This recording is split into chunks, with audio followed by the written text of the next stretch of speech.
This is Stephen, this is SC Guitars, and this is video number 2 for the Great Guitar Build-Off 2020, and it's the unboxing. I'm an anxious mess. Roll the intro.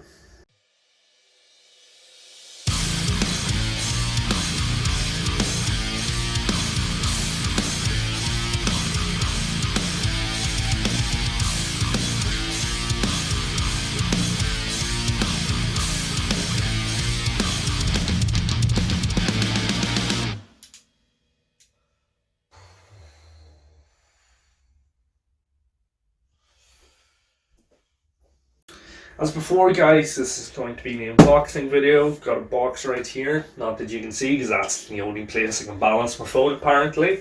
It is actually the second time I'm doing an unboxing video. The sort of disappointments and delays in regards to that and the whole issues you can find right here in video number 1, which I'm actually going to be filming after this video because confusion. Yes, in that video I sort of explain the idea behind the build. It's going to be based off Fender Stratosonic, but a few more interesting things going on, hopefully, that don't break. But yes, in that video I sort of explain the issues I've happened so far and why I'm such a stressed piece of shit now. So yeah, go back and check that out. And of course, over on Instagram you can follow me there, SC_guitars, because someone stole SC guitars. I'm bitter about that at all. But if you go over there, that's where you'll keep up to date with the most up to date content between videos. So anything I'm testing, like any of like the lights or any of the stuff that you'll see to come, which I'm stressed about. So, as I said before, this is the second time building this. There was also another package that came with few sort of bits and bobs that'll help me along the way, sort of, and the finishes, things like that. So what I'll do, I'll cut right to the chase. I'll just show you what I've already opened now, because that previous video was terrible, shaky as shit, and no one wants to see that.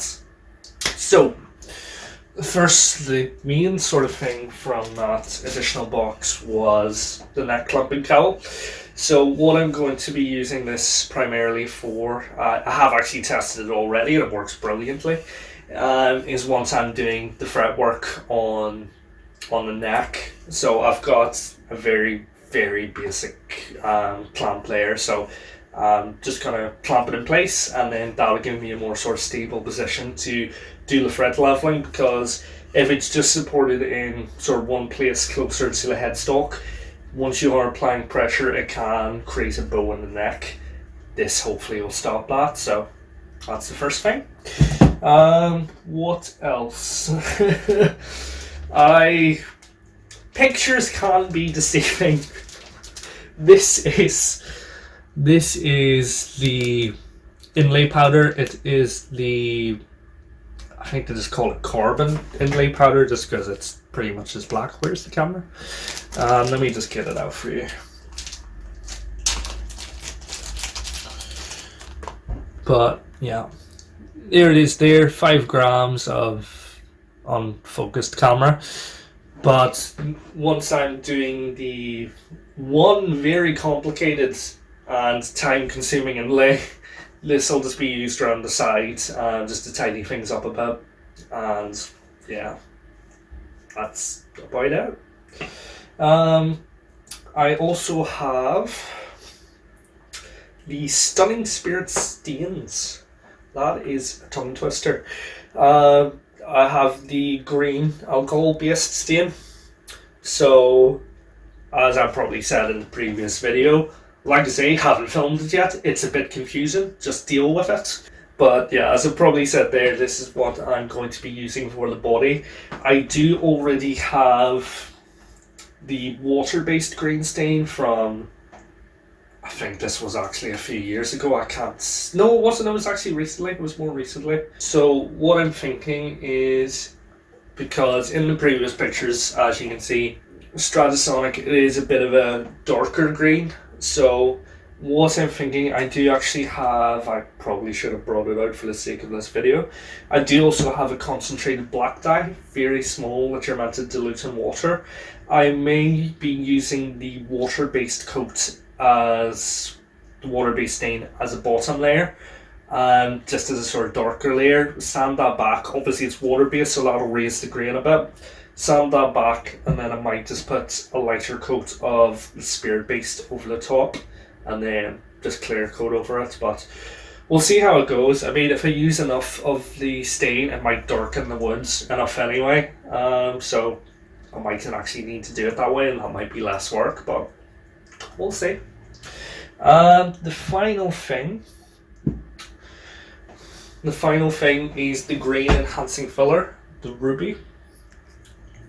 Look how shiny. I wonder if I can catch it in the light.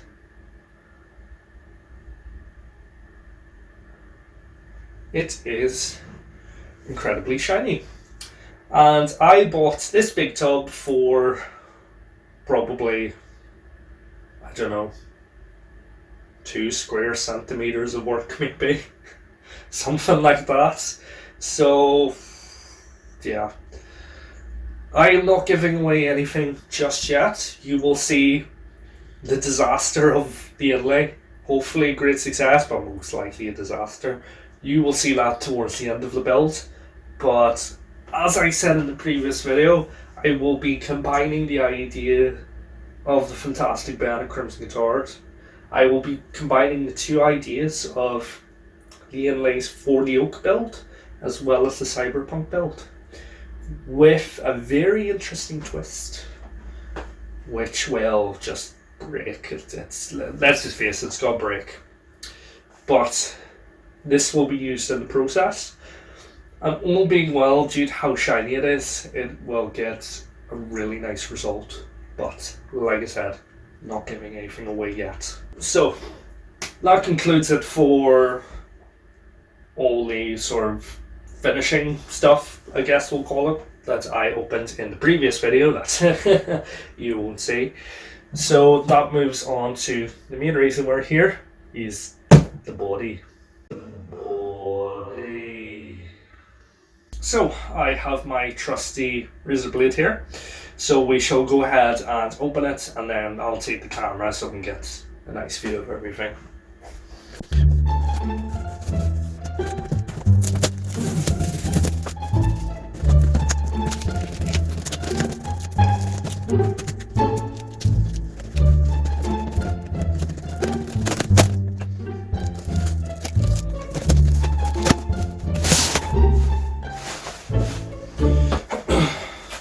Right, so that is the box opened, as you can see. Told you I wasn't lying. What I've got to do is I'm actually just going to unwrap everything first, because I tried to do it one-handed in the previous video. It did not work. So I'm just going to unwrap everything, and then we shall do the unveiling. A few moments later. Okay, and here we go is the neck. So as requested, I have went for no inlays, just because I'm going to just do the 12 inlay with that fancy disaster. I still have the side dots, so that's not a problem. It's got the, I think that's a C carve in the back, correct me if I'm wrong. And then just pretty much just standard sort of Strat shape. I actually quite like the Crimson headstock shape. Usually with Strats, to be honest, I'm not really a fan. With the Fenders, they have it is quite a chunky headstock, isn't it? But no, that's really pretty, and we're going to be doing something really interesting here as well, for the truss rod cover, so hopefully that'll all work out. Yeah, so that's the neck. Maple neck. The fretboard is really smooth. Like, it actually feels like, it almost feels like an oiled neck, or the fretboard is so smooth. For the frets, they're all actually feel playable at the moment, so I'm not really gonna have to do that much work on the fret ends. with Crimson, they have done the 35-degree bevel on the ends as is standard with older instruments, I believe. So yeah, that's the neck. I am pleased. Let's move on to the body.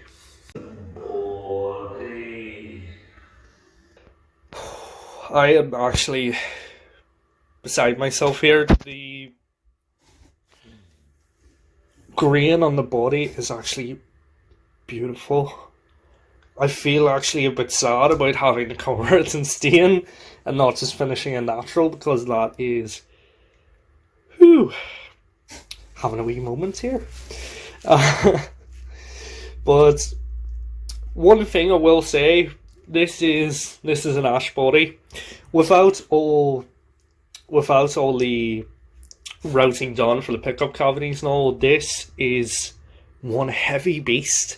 Like, it is weighty. Like, you can inflict serious damage with this body, or you could just like do like a weight program. Like, Jesus, it's a big boy. Now, as discussed in the previous video, this is exactly how I wanted the body.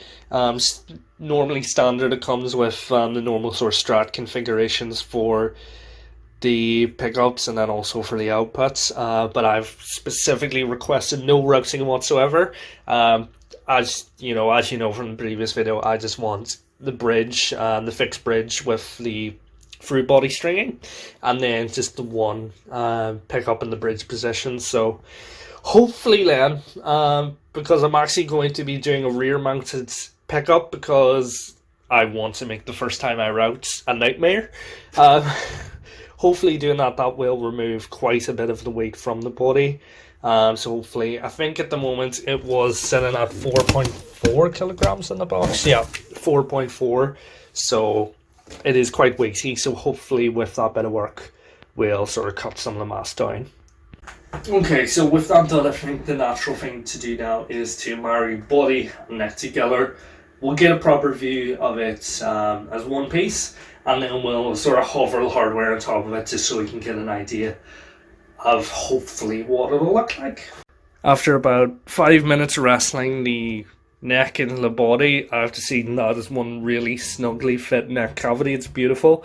Here we go. So, shall we do a slow pan? We'll do a slow pan.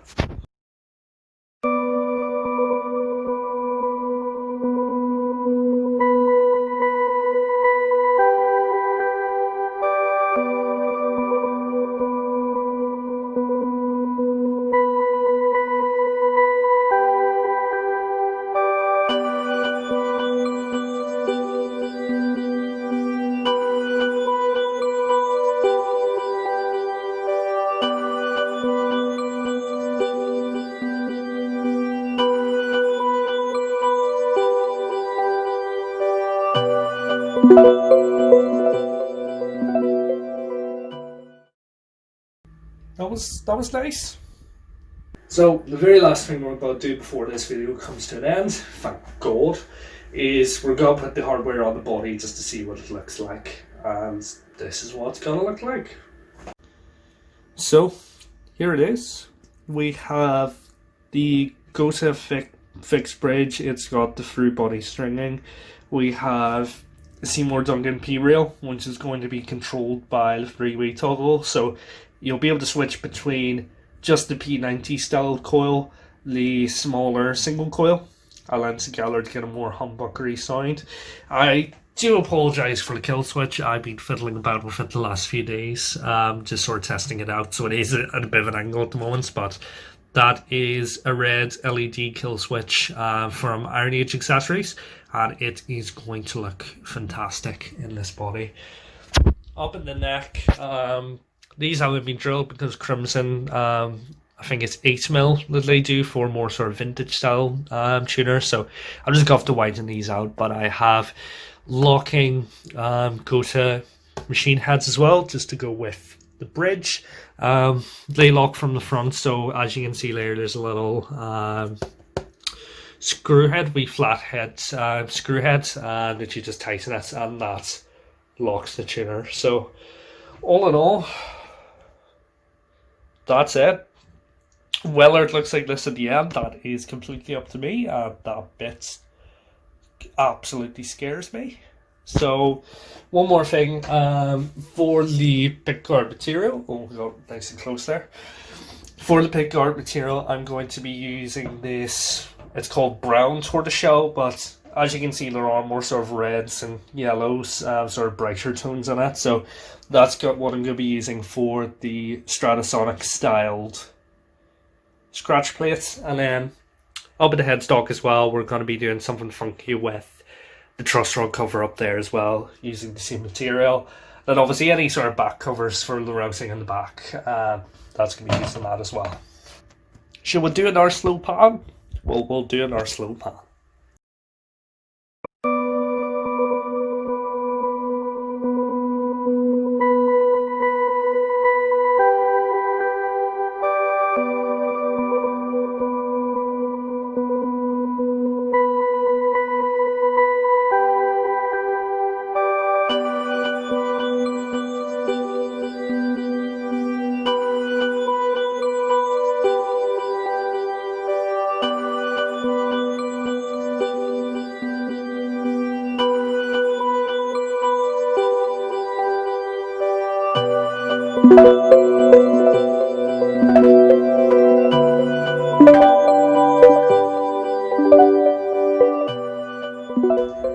That's it for this video, guys. I really need to learn to stop moving my camera stand because this screen's probably all over the place throughout the whole video. But yeah, of course, if you liked the video, don't be afraid to leave a like, leave your comments about anything that you think I might be doing on the build. Leave a comment if there's anything you can suggest for me. Obviously, the main thing that's probably people are going to say is the fact that I'm not using a volume pot is going to affect the tone. Whether that be in an interesting way or not, we shall see. But yeah, like I said before, head over to sc_guitars at Instagram. You can find it here. And I shall now be going back and filming the first video because logic. So see you in the next one, and my anxiety is going to be even higher because we're going to start building.